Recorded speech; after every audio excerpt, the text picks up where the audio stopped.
Hello, David. Hey, Shaq. Thanks for joining again on this. Absolutely. So yeah, I mean, a lot's changed, I feel like. So what's going on with you right now? There's some new things looming. I would say new, not so much change. Yeah. Because I'm still doing everything I normally do. For sure. Personal branding, marketing, PR work. But there's been something that's been going on for a while that a lot of my clients have benefited from, just in the sense that, interestingly enough, even though people come to me for personal brand coaching, they also get a lot of inner healing work with me. And they're like, well, that doesn't make sense. At first, they go, that makes no sense. Yeah. But if we think about what a compelling brand is, it's authenticity. Mm-hmm. Authenticity requires knowing the author. It requires knowing who's writing that story. Yeah. And if people have trauma, if people have any type of identity issues when it comes related to trauma, it's going to manifest in their public image. It just will. So many of my clients struggle with public speaking, speaking on stage, social media image issues, body weight issues. And so, yeah, like that is a huge component of why I offer that. Now, in my background in the whole realm of inner healing work, it's not like it just like, oh, I'm just going to do inner healing work. Yeah, for sure. I, myself, as all of us have, had my own share of trauma. And from a young age, I was pursuing different routes to find healing from that, especially after I turned 17. And I tried different modalities, different types of counseling, and it helped. Every little thing helped. But I found that for me, I had a big breakthrough with the Theta healing technique. And that all came around because I had a client who did that as part of her practice as a coach. And as I was doing marketing for her, a lot of what she was talking about as I was interviewing her and getting to know her and then creating content for her, that all started to come out, and I began to go, there's something to this that is different than the approach I had been looking at before. Okay. And I said, hey, can you do a couple sessions with me? And she did, and then that led one thing to another. Mm-hmm. So the Theta healing side of thing, obviously it's not new for you. It's not new for your business. And when we had first met, we talked a lot about Theta healing. But now I'm excited because I really get to explore a lot more of that side of things. And you just told us about how you got to that point. But really, when you're working with the client, I think I really still want to know, what does Theta healing truly mean? And I want to relate it more so to me, like as a business owner. What would Theta healing mean for me in helping to improve my business? Yeah, so for most small businesses, you are the business. So, I mean, the average business in the United States is a small business. Yeah. And most of them are one employee, the owner. Sure. And so, but even if it's not that, even if it's a small business with a few employees, the image and the marketing and the personality of that entity is usually derived from the owner or the owners. Even large corporations, the flavor is derived from the owners. And so, as a prime example, a lot of people look at others as the basis for which to market themselves. Okay. And they look at trends, and again, I'm all about the trends. I see it, right now a big trend is like making a doll version of you in a package. Yeah. Everybody's doing it. I have a couple of them I'm developing, and unfortunately none of them look like me. One of them's either way too fat or way too bulk up. I look like Matt Damon in one, not me, and I'm like, that's not going to work. I'd say post that. Matt Damon, I mean, there's nothing wrong with looking like that. And I'm like, no. But so trends are trends. Yeah. They come and they go. They last a week or two and they're gone. What is lasting and what builds trust in any brand is the individual and their brand message, their story. It is a story that people buy into. I think a good example of this would be, even though we know Apple products are good products, Steve Jobs is really so much integrated into that business. Yeah. And he himself is an iconic personal brand. Now, the thing that a lot of people struggle with and kind of bringing it back, because we've spoken a lot about personal branding in many of our topics together, but talking specifically about theta healing and why I provide it with people is essentially theta healing helps untap the subconscious thoughts. So on a daily basis, and like right now as I'm talking with you, my conscious mind is very active. It's very much like thinking what the words I'm going to say, and I'm saying it to you, and I have body language that's going along with it. And but in the back of my mind, there's 1,000 subconscious thoughts happening all at the same time. And even before this podcast episode, you asked me, David, there's a lot in your mind. What's going on? Because I was deep in my thoughts. And in that moment, when you're deep in your thoughts, think about this when you're deep in your thoughts. Those thoughts go every which way. There is no rhyme or reason to them. You cannot order them in chronological order. There's layers upon layers upon layers of thoughts. So if I say to all of you guys listening right now the word beach, there's automatically an image associated with the beach. It may be sand, it may be conches, it may be seashell picking up, maybe surfing. It's going to be different for everybody. It may be movies that you've watched at the beach. It may be memories from childhood. It may be that you want to go to the beach. It may be fears of the beach. It may be Jaws, the movie. It might be anything and everything all at once. And the thing is when it comes to trauma or anything that's traumatic in our life, especially childhood trauma happens when children, childhood trauma can happen anytime, but it's very formative when children have traumatic experience at a young age between the ages of 3 and 7. If you look back at it, a lot of times there is trauma that can happen even in the womb. Children can be rejected by their moms, even in the womb, right? That has a real impact on their perspectives on life. It can happen when they're babies, but a lot of times they start to become a little bit more aware 3 to 7 age. Now, all children are in the theta brainwave state during that time state. Now, we have different brainwave states and frequencies. It's very scientific. This is not woo-woo. In the sense that you have gamma, beta, alpha, so on and so forth. And in the theta brainwave state as a grown-up, you're in that state as you're about to fall asleep, and you're falling asleep, and you're not quite in that REM sleep. And you can have it as you're waking up. You can also have it when you're zoned out. Maybe you're sitting here in the woods, and you got your headphones on, and you're just kind of zoned out. Theta brainwave state. And it's essentially the state of mind where your subconscious thoughts are really what's going out and is most active. It's the hidden layers that we don't often pay attention to, but are happening in the background. It's almost like watching the conscious mind is like watching the movie. The subconscious mind is the prop team, the hairstylist, the camera crew, the lighting crew, the gaffers, all the producers, and all the things that happen in the back end. And you have to understand then that when you have a traumatic experience, it forms a worldview. It forms an identity, or it forms a pattern of behavior that cannot be healed merely on the conscious level. You have to get into the subconscious level and go, where was that? So you're a videographer, and you might notice, like, hey, that commercial didn't quite work, or that video didn't quite work. Was it the acting? Was it the lighting? Was it the editing? Was it the music selection? Was it the story? The script wasn't quite right. Whatever it was. And you can analyze it. But even then, theta healing is beyond the analytical. We're not analyzing. We're observing. And most people don't observe. They suppress, and they suppress, and they suppress. So imagine you're a child. You go through something as a child. You don't always know why you're going through what you're going through. You can't even identify the feelings that you're feeling. All you know is you feel them. And if they're bad feelings, what do you do to not feel them anymore? You suppress them. Okay? Now, sometimes that is innate, and sometimes that is taught. So, prime example of this, a child falls down as a little toddler, and they scrape their knee, or they hit and they get a little boo-boo, and immediately everybody goes, oh, let's not help them. Let's make sure they don't cry. Don't cry. It's okay. Oh, look at this. Here, distraction, which is normal. We do that. I'm not saying that's bad, but that's kind of like how we do it with areas of trauma.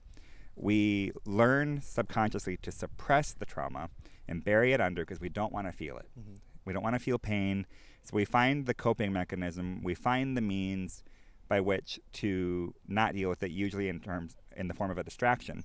Distraction for children, maybe playtime. It may be whatever it is. As adults, that turns into other types of coping mechanisms, denial, and self-protection.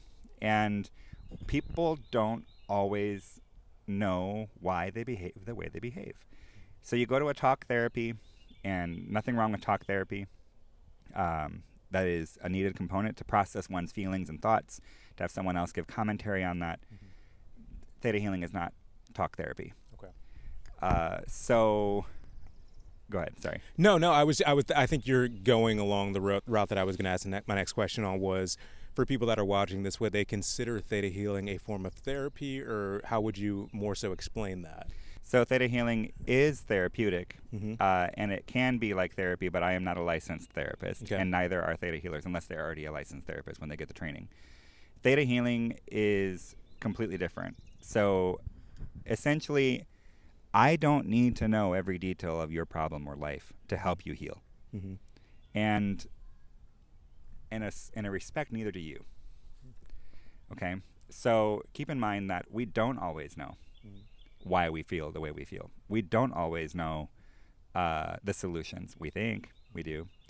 But we can talk ourselves out of anything. Oftentimes, that can be another form of suppression. Yeah. So what theta healing does, a typical approach for theta healing, and what you'll find is that for most of the session, other than the beginning, the very beginning and the end, your eyes are closed for an hour to 90 minutes. You're laying down or sitting upright, comfortable position. I lead you through some breath exercises to get you relaxed, and then I help you visualize. Essentially, I might guide you through a series of visualizations. The first 5 to 10 minutes has nothing to do with the healing process. It is literally just helping you get into that imagery in your head of visualizing, so you're tapping into the subconscious, and I'm helping you relax to get into the theta brainwave state. Once we're in that state, I will usually guide people to a different scenario. And what that is going to be different for each person. I oftentimes I go into every session not knowing, not wanting to know. And I also don't go into it knowing what direction we're going to go, because almost every time we think we're going in a direction, we go a completely different direction. So I will, what will oftentimes happen is I'll be like, okay, what's the first thing that you see? And I train my client to essentially give me a response with the knee-jerk reaction, tip of the tongue response. I don't want them to explain what they think it is, or why they think it is what it is, or why they think that's not subconscious mind. All I want them to say is what they're seeing. So I see a rock, and what's on the rock? An oyster.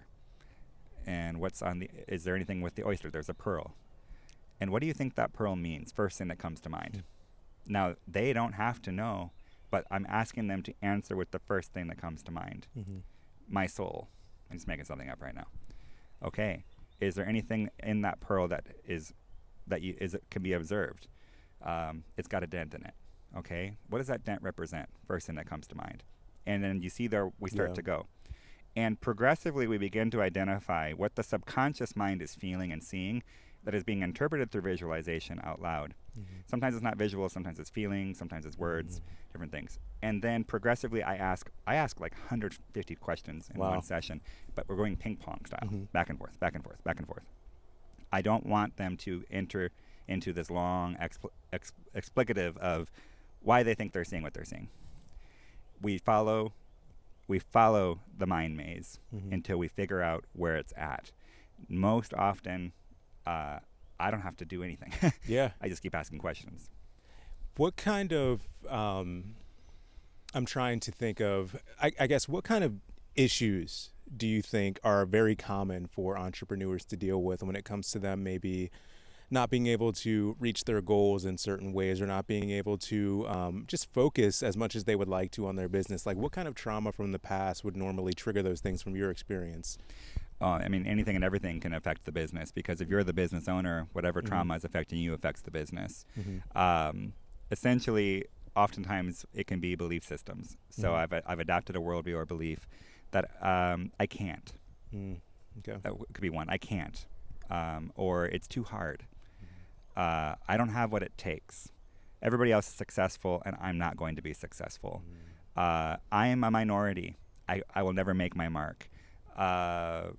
I'm not smart enough. People don't like me. I'm going to fail. Now, people don't always identify that that's a belief system they've adopted for themselves. Yeah. Most often, we can't see it for ourselves. The things that that I had revealed to me through the intuitive approach of theta healing were things I didn't know. I thought I knew, but the subconscious mind knew all along. Yeah. And because, get this, our bodies don't forget. Mm-hmm. Our brain is part of our body. And the storage house of the brain, I mean, unlimited. How much data and information we can collect on every level. Mm-hmm. Smells, emotions, feelings, visuals, words, all of the above. Mm-hmm. And then there's also fantasy and so many other things that can get enveloped in that. And so I might not even be aware of a pattern in my life, but most people have patterns. Mm-hmm. They will do something and something happens and they do it again. It's just a different way of doing it, but they have this pattern happen.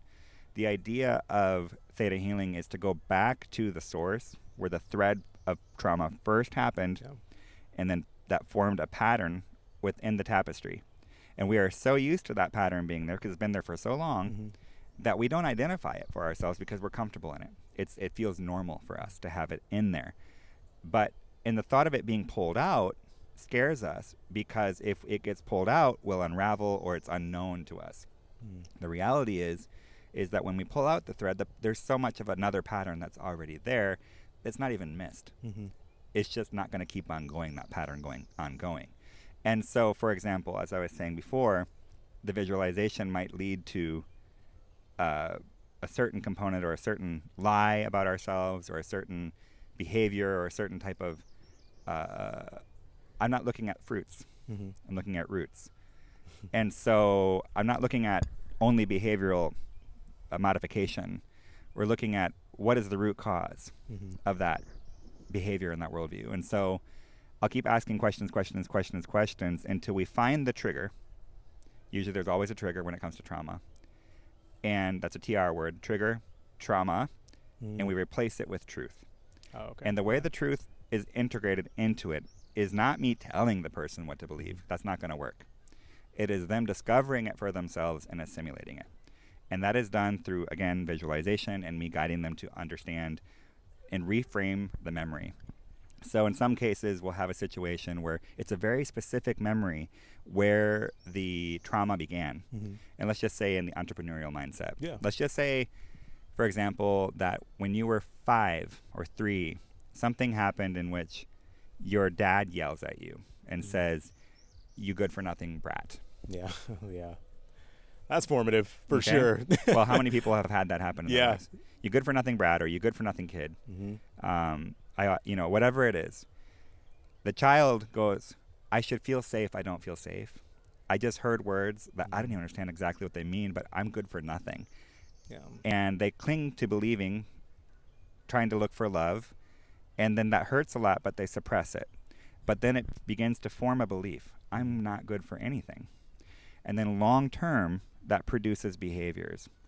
And so we might go back to that memory and not so much relive it, but look at it outside looking in from an objective standpoint. Now, most people with trauma are very much in a subjective standpoint or subjective point of view where they're just at the mercy of it. And they're doing their thing and they're not necessarily observing it. So we're looking at it from a very high level, objective view. And I will usually bring up, okay, I want us to go back to that memory. Now there's a young version of you there. There's the current version of you. There's the dad then. And there's the dad now. And some people, God's involved. And it depends on who I'm working with and what they're open to. But essentially, I will have us then ask questions intuitively about the memory, about the situation for each individual. And what is true and what is not true. And I'm not telling them. They are telling me. And then what we'll do is often, if there's a parental figure involved, doesn't matter. They don't necessarily always have to. In some cases, it would not be a benefit to them to confront their parent or bring it up. But I will have them say the things that they wish they could have said to their dad. You hurt me this way, and this happened, and I wish you had loved me, and I wish you hadn't abused me, or I wish you hadn't said that, or that hurt me so badly, and all I wanted for it, and they're actually letting out, rather than suppressing it, letting out the emotion. It can be very emotional sometimes when this happens. And then we don't want that to just be done and said. So they're saying this out loud, by the way. And then it goes into, all right, now I want you to speak the things that come to mind that you can say that are positive about your dad. Even if there was only one thing. You taught me to play sports, or whatever it was. Thank you for that. And then there is a cutting off, and then there is a releasing. The cutting off is, I'm not going to keep that in my pattern anymore. I'm not going to believe that anymore. This is a declaration statement made. And then there is a release in blessing, a release in positivity, a release in wellness to the individual who caused me harm. I don't want to harbor resentment or bitterness in that way in my life. I may not need to be in a relationship with you anymore. Maybe I do, maybe I don't. But I want you to be well so that I'm well as well. And there's a forgiveness component. And then we need to replace the trauma with the truth. So essentially, oftentimes there's a visualization that happens here as well that the client will come up with as I ask them questions that embodies what that truth is. And I do a technique in which, when the trigger happens again, because we will be triggered, rather than the trauma surfacing and the behavior pattern going forward, what's now surfacing is the visualization of that truth. So it's different for different people. I've had people who have balloon hearts, and I've had people who have a field full of flowers, and it doesn't matter, really. And literally, when they're triggered next time, that's the visualization that pops up that embodies the truth that they are now walking in.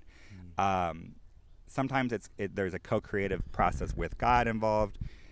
People who don't believe in God, the technique still works. It's very much a creative process in how the mind works. All in all, with every client I've worked with, every client has seen breakthroughs their first session. The ones who do many ongoing see layers. We're like onions, like Shrek says, with lots of layers. And so why does this make a difference for a business and entrepreneur? Man, if you're doing good, your business is doing good. If you have a poverty mindset, you're never going to be wealthy. If you have a victim mindset, you're always going to be a victim. And so you learning what is true about yourself and embodying that truth and going back to your original design before trauma allows you to progressively build up a life rather than react. So you're being proactive rather than reactive. That's powerful, man. I like that. And I'm going to highlight one portion of this that you talked about, because it comes up, I think, in every one of these that I've done, was when you talked about, I'm not good enough, or I feel like I shouldn't be doing this, or yada, yada, yada. And those are those feelings of imposter syndrome. I've made multiple videos on that. I've talked to multiple people who always bring up this feeling of imposter syndrome, and how kind of ingrained, I feel like, in every entrepreneur's mind that almost is. But really, my point of asking this is the point of, I feel like everybody should be doing some form of theta healing work. Everybody should be getting healing. And, theta healing could be a route. I just say get healed. Prioritize it. Now, it's hard to do. I'll be honest. And just some full transparency, I'm still dealing with, as everybody does, still dealing with stuff. There are some wounds where you go, man, is this ever going to be healed completely? And you wrestle with it but what we should not do in it is we should be proactive in the search for healing, not reactive. I think most people are taught to just dumb it down and suppress it.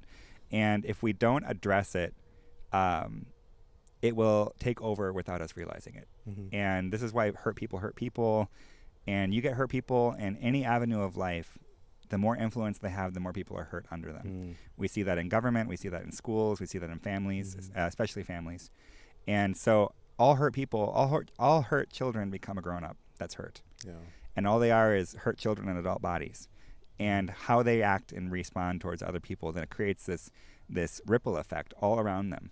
And people who are affected by everybody else around them, we're producing more trauma. So trauma produces trauma. Healing produces healing. Truth begets truth, and lies begets lies. And so you cannot get a truth from a lie ever. And so we want people to be proactive in the search of healing, because the search of healing, essentially, as we seek out healing and it becomes a goal or an ambition, people who are hungry for healing are humble. People who are hungry for healing are looking to grow. They're teachable.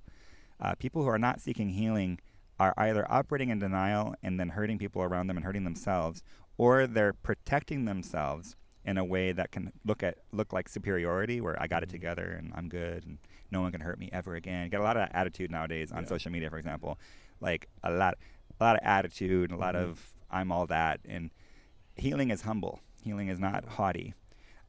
Healing is also not, when I say humble, it's not demeaning. So it's not that you're lesser than, you're not stooping, you just are. It's a very present state. I am who I am, where I am today. And we don't need that level of vulnerability with everybody around us, but we do need that level of vulnerability within ourselves, and with the select few who we can entrust with that vulnerability, and certainly for my case with God. And so I am just a big proponent of healing is a journey. It is not a destination. Healing is a journey today, tomorrow, every day. And the more you're walking in healing, the more healed you're going to be. So if people did that, we would have a lot less issue. A lot less issues than what we see. So with all this talk about healing, I want you to tell me, what exactly does healing mean to you? And I'll tell you why I asked you that. Because I know, well, actually I don't know, but what I kind of hear in the therapy world is that you might not ever be healed. You might always be working towards the ability to feel better, but you might not ever be healed, so to speak. So what does healing mean when it comes to your realm of work? Well, from the moment you're born, you're dying. So keep that in mind. This life is short. It's very short. Maybe people are living a little longer, more and more. But even if you live to be 95, you'd only be, I think, 34,675 days of life. So every day is one less day of your life. And so we have to be aware of that. Now, with that being said, how often, and we can use this analogy of when you're a child, you eat whatever is in front of you. There's no thought of consequence. The Jolly Rancher, the candy bar, the ice cream, the whole tub of ice cream, the soda, whatever. No self-control, because there's no knowledge of this is going to harm me and give me diabetes or something. You get older, you get more knowledge. You start to go, oh my gosh, I need to eat better. So healing for me, I don't believe in that you're never healed. I don't agree with that. I do believe that there can be many areas in which you put into submission in your life, and they're no longer part of it anymore. And you do have to have certain boundaries and certain things in place for yourself to protect yourself from going back into those patterns. But I do, and I have seen in my life and other people's lives as well, that there are certain areas that you go, no, that's it. The stake has been set in the ground and is no longer part of who I am. And I don't necessarily, but what I do agree with, though, is that healing is a constant in the sense that it comes down to choices. So, and a healing is not only spiritual, it's mental, emotional, physical, and it's generational. So we have generational things passed down, not only on the spiritual level, but on the DNA level. That's a real thing. Trauma is actually can be passed down from a DNA level. And so we have to be aware. So essentially, a lot of people are not operating in awareness of this stuff, so they just kind of do blindly their life. But when you're aware, suddenly then you have to go, oh, I'm aware of this now being a thing. And then we have to, once we realize that there's a problem, there has to be an allowance for how that feels. So important. Once I have that awareness of trauma, oh wow, that really wasn't right. Because, for example, a lot of people who have belief systems in their lives don't even realize that they're bad belief systems to have.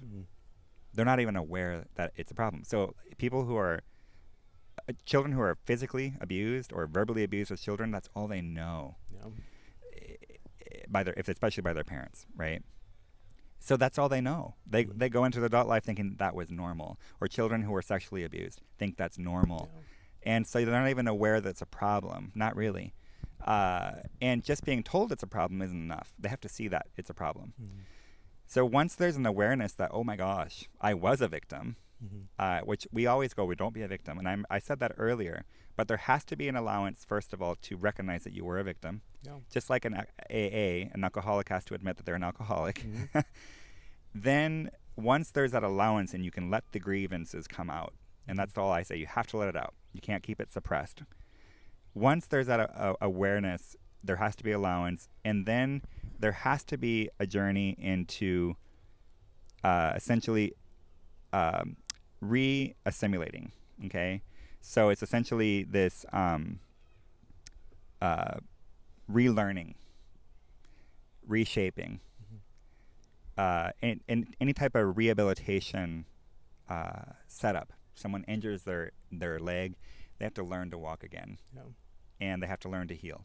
People don't learn that overnight a lot of times. And then once you have that, you have the new normal, which would be like the new awakening per se. And so it's essentially this 4-step approach where, yeah, there are areas in my life I don't struggle with anymore. Literally, I was healed from them. And then there are some big ones that are like the thing that, seriously, that's still there, right? But as long as I'm proactively chipping away at it, it's almost like looking at it like the iceberg. I'm not just focusing on the tip. I'm aware that there's more to it. And I'm also aware that it's going to take many components of chipping that away. As long as I'm aware of it and I'm not operating blindly about it, I am healing it. And I'm improving every step of the way. Now, with that being said, one of the reasons I'm really into not only theta healing, and I formed my business called Eden's Echo, is that I'm looking at the mind and body and soul. So it's not only people's emotions and their spirit and their soul and the wounds there. It is also their bodies. And I've been a huge, over the years, studied, I went to school to become culinary arts to become a chef. I studied fermentation through Harvard. I got certified in herbalism. I'm currently upcoming going to start my holistic wellness practitioner certification. It's a 2-year program. And because it's one thing to understand that, yes, some of our trauma and our wounds is a spiritual or soul level wound, or a mental wound, or an emotional wound. But you also have to understand that sometimes depression is not only that, or anxiety. Sometimes it's hormones. Sometimes it's blood pressure. Sometimes it's your diet. Sometimes it's not exercising. Sometimes it's you're on your device all flipping day long and you're not outside in nature. Sometimes it's vitamin D deficiency. Sometimes it's you don't have a thyroid that's working properly, And to understand, and for me, having been a 2-time cancer survivor and having horrific hormonal imbalances most of my life as a result of it, I've seen firsthand how in any given day, if I don't take my supplements and my hormone balance stuff, I can be like almost suicidal if I'm off of it, and how I feel. Not that I would, but I feel that way. Yeah. And so there's a huge component of it too, where we're sometimes self-degrading and like, I'm just a bad person, I can never overcome something, when it's like, man, just get your hormones figured out. Now, we do know, and right now, we're well aware that in the whole world, but especially here in the United States, we are subject to so much crap in our food, from synthetic stuff to dyes and artificial ingredients to the packaging and the plastics to the hormones they put in poultry to GMO products to all the pesticides and herbicides used in all the things. And you're vegan. I know you're aware of a lot of this stuff. And essentially, it causes so much toxicity and inflammation in the body, which causes stress on the body, which can affect emotions as well. So I'm well aware that, and I'll just kind of throwing in the personal branding space for my other business, when I have clients who want to look better, it's not just a mindset thing. Then they actually have to do the work for their bodies as well to look the part they want to live out. So that, you go into a room and no offense to anybody watching who is in this category, because we're all a work in progress, but you walk into a room in a business networking thing and you see someone obese or you see someone who's fit, you think that person's disciplined and that person's not. Now, that person who's obese may have all the reasons in the world. They might have had surgeries, they might have had hormonal things, but I might still feel subconsciously that I don't know that I that they are embodying a leadership quality I'm looking for. Yeah. Yeah. Now, we all make little micro judgments every day, and we shouldn't, but we do. Mm-hmm.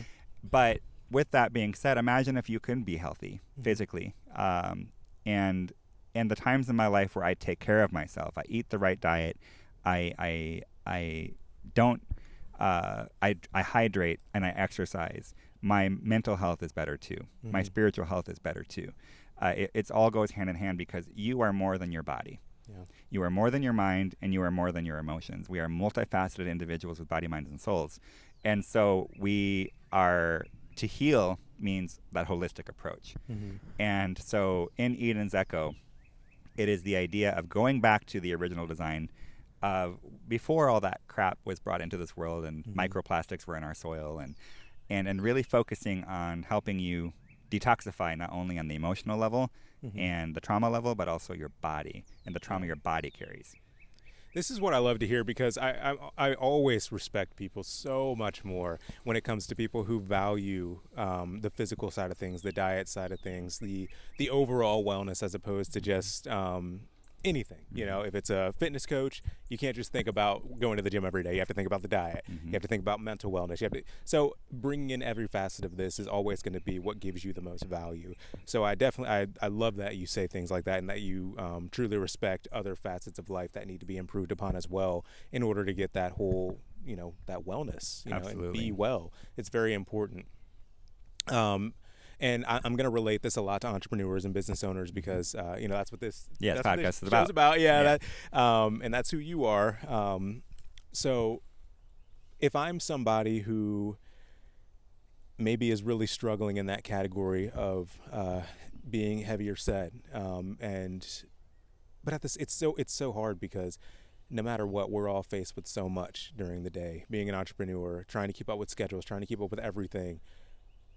But realistically, those people might be declining mentally, and it might be ruining their business, and it might be having an effect on their family and, everything. Like, where do you even start?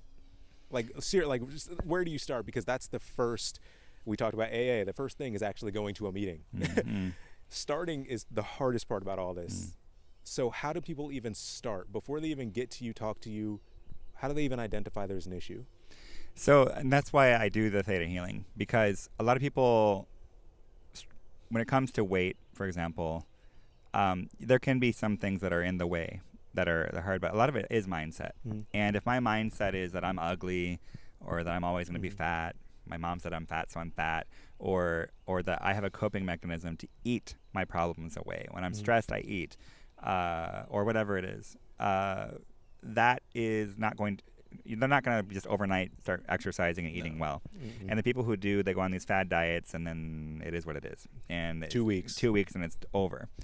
So there does have to be a mindset shift. Now, nowadays, unfortunately, so many people are looking at alternative routes to try to lose weight quickly, either through quick surgeries or even through injectable peptides and things like that. Mm-hmm. And again, there are ways of doing that properly. I have a client who does it well with their clients, and they're very conscientious of nutrition, and I think when you're under proper medical care, that can work fine. But a lot of people going off and getting those shots, and they look like old people within a couple months, and they don't look good. So I tend more towards being realistic. So for me, I didn't start eating healthy overnight. Mm-hmm. I first of all, when I had cancer, the first time I was 14 years old, I was on chemotherapy, and I was chronically ill for 5 years after that, and I could not keep food down, so I was very, very skinny. And the only thing that helped me I had horrible reflux and gastritis and a lot of problems. The only thing that began to help that was me going essentially on a detox for like a month and a half, where I didn't eat anything processed. I only ate organic. I avoided fatty, like fat fried foods, spicy foods, sugar drinks, soda. I've been throwing soda out of my life. Number one right there. Yeah. Number one. Yeah. At that time in my life, to help me. And so I did that for about a month and a half, and actually my gastritis and stuff went away. But then you get back into the pattern and you start doing it again. And the one thing I've been consistent with, though, is I thought, okay, what's the number one thing I need to learn to be consistent with? At the time, I'm talking years ago, I removed drinking soda from my diet. Yep. It's just not an option. Do I once a year, maybe if I'm with my brother watching a movie or something at the theater, maybe have a but even now, lately, I don't even want it anymore. I'll just buy sparkling water or something. So I've come that far where I very rarely even I don't even desire it. So I'm like, why am I going to do it? That was huge. And I think for a lot of Americans, that would be huge to just remove that. The other thing that I began to change, and of course, as I got older, drinking wine socially and going out for a drink, something we all enjoy. For me, I do better when I don't drink. Do I enjoy a drink on occasion still? Yes. But I went through a year and a half without drinking. Number one, for me, I wanted to see how that was. My inflammation went down. My sleep was better. My anxiety went down. I lost a lot of weight. I was at the gym more often because I didn't, whatever. And that was good for me. And to this day, I don't drink hardly ever anymore. If I do drink, it's on a special occasion. And most often when I do, I'm like, kind of wish I hadn't. And if I do, it's only like a couple drinks, 2 drinks at the most. So very rare anymore. The other thing for me, and I think a lot of people who are trying to take care of their bodies, if you're going to remove one thing, remove gluten. Okay? It may seem like, well, all these gluten-free stuff. I mean, there's certain ways of doing that properly, but for me, just removing that from my diet, even though I'm not like gluten intolerant or have gluten, it just made my inflammation lower a lot less. My gut went way down. And that's a hard one for a lot of people, but there's so many alternatives now for a lot of people. You could keep going and going and going. I think there is no one size shoe fits all. Now, what I do look and try to do with some people is if I know that their lifestyle is not going to do that, I want to help them as best I can. And that's where I do these plant-based peptides with Make Wellness. And that is like great because for so many people, they're not going to prioritize the diet. So we look for easy ways to help them do that and integrate it into their lives. And it works for them that way. That's a stepping stone. But I think it's like with anything in life, you don't want to push your kids in the deep end if they haven't learned to doggy paddle first. And so start with one thing, do that well, then move on to the next thing. Same with working out. Maybe you're not going to go to the gym every morning or go to CrossFit right away. In fact, you probably shouldn't if you don't work out regularly. Go out for a walk, or what I was doing when I first began getting into fitness a little bit, and I'm still not like, you're not going to see me being one of those like buff CrossFit guys who's doing the reels, lifting weights. I'm just not that. I'm not wired that way. I'm looking to just be healthy. But basically, for me, a few years back, I began to, if I went to Target, I didn't park right up front. I parked way in the back, and I would walk. I would, same day, make sure, I didn't take the elevator, I'd take the stairs.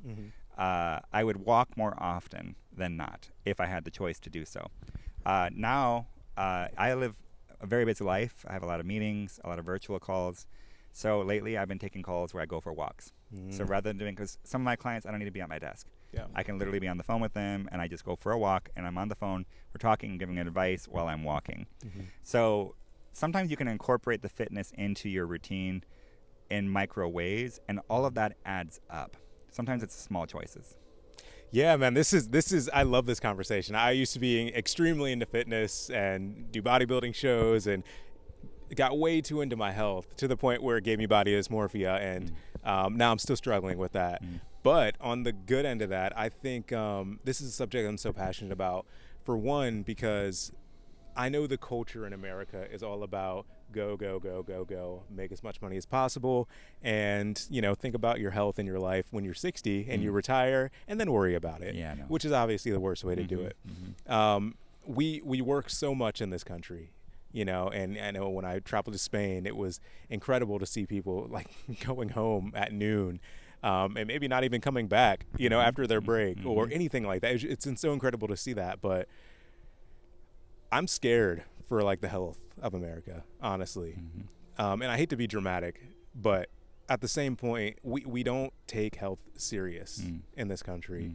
Processed foods are crazy. Sodas are extreme. Like, I'm sorry for anyone watching this that is struggling with this, but it's hard for me to believe that people still smoke cigarettes. It is really hard for me to believe that.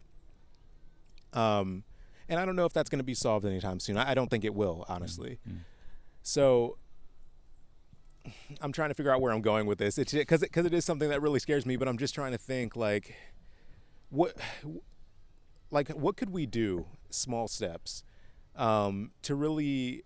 This is not a question just for one person even, but to really change that culture of America, because we really need to slowly start to unwind this culture of excessiveness, of portion sizes, of everything that has over time completely really kind of harmed people. Yeah. Well, that's part of the problem is we live in a toxic environment 24/7. So whether it's everywhere we go, okay, it just is.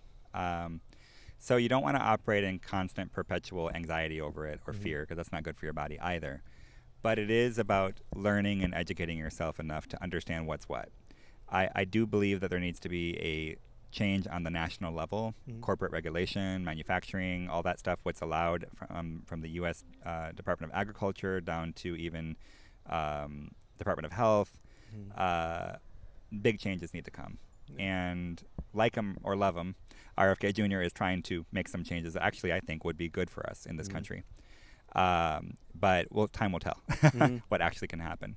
But the fact that we're even allowing some of these dyes in our food that is known to produce cancer and is banned in Europe, but we allow it here, it just makes no sense to me. That's greed. So you have to be aware of what's in what. So whenever I shop, this is my rule of thumb, and people go, I can't do that, it's so expensive. It's really not when you buy wisely. I don't buy non-organic almost ever. That's me. Okay, I am looking at every ingredient of everything I buy. If you're buying salsa, for example, that's not organic, and it has 50 different ingredients in it, of which 75% of them you can't even read, then don't buy it. It is full of stuff that's going to give you inflammation in the body, and inflammation is going to cause you disease. So easiest thing for me is just to buy organic. Number one, I buy organic. The problem nowadays is that people look at things from a budget standpoint today. So I go and I look at eggs and I go, well, I could buy these white eggs over here and they're only whatever, couple dollars depending on what time of the year it is right now. Or I could buy these organic ones that are cage free, or I can buy caged organic, or I can buy free range, or I can buy free range organic. And the ones that are free range organic are like $8. And yet, if you do the research and you do the study and you realize that all the hormones and the crap they're giving these chickens and you're ingesting that is causing girls to become pubescent way before they're due and men to be high in estrogen and all kinds of other issues. Then you go, wait a second, and what does this cause in the body long term? It can cause cancer. It can cause hormonal imbalances. Then you're going to pay for it later. So pay now so you don't pay for it later. I am to the level now where I don't even like the flavor of eggs if they aren't organic. I hate the flavor of eggs. No, just I obviously don't eat them. You don't eat them. Yeah. But that's, I'm just giving an example. So knowing what's in your food. Plastics, there's not enough research on plastics and how plastics affect our health and our hormones especially. But if I can buy something in a glass jar compared to plastic, I do. Now, for a lot of people, you're like, David, you're on crack. I'm not ever going to do what you're doing. And that's why I can't do a one-size-shoe-fits-all. Ultimately, we're looking for optimal health for each individual. And we're also looking for prevention while also healing what's already there. Big pharma, it's a big problem. It just is. Is there a place for it? Yes, there is.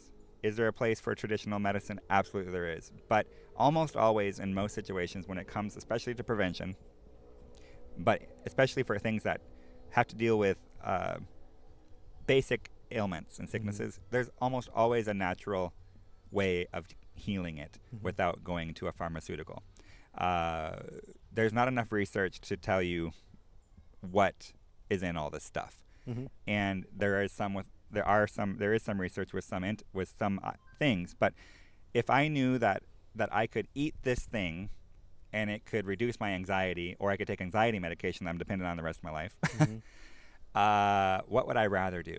Take the natural thing that's from the earth naturally. And people go, though they don't work the same. Yeah, they did. Where do you think these pills came from? From the Mhm. pharmacy. They all were derived from something at Yeah. one point. So go to the source.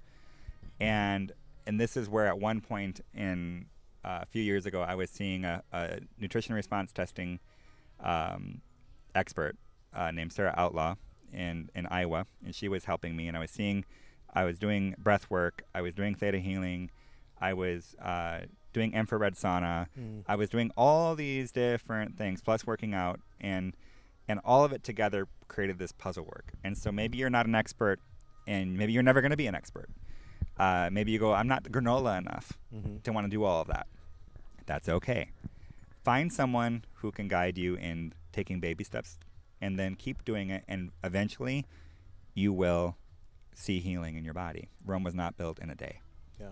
So we can talk about health and fitness and all of that all day. But I want to definitely loop right back around to Eden's Echo. That is your new business. So please give us a way, or just give us a little more insight about how Eden's Echo started, as well as how people can reach out to you. So Eden's Echo has been an idea of mine for a long time.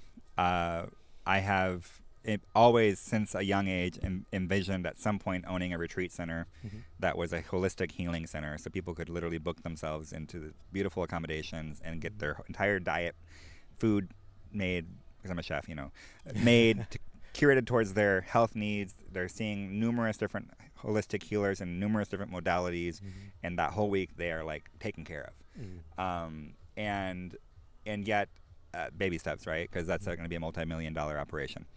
Right now, Eden's Echo to me began out of a place of my own need, and so being in the marketing space and the PR space, personal branding space, is very high stakes, very stressful sometimes for me.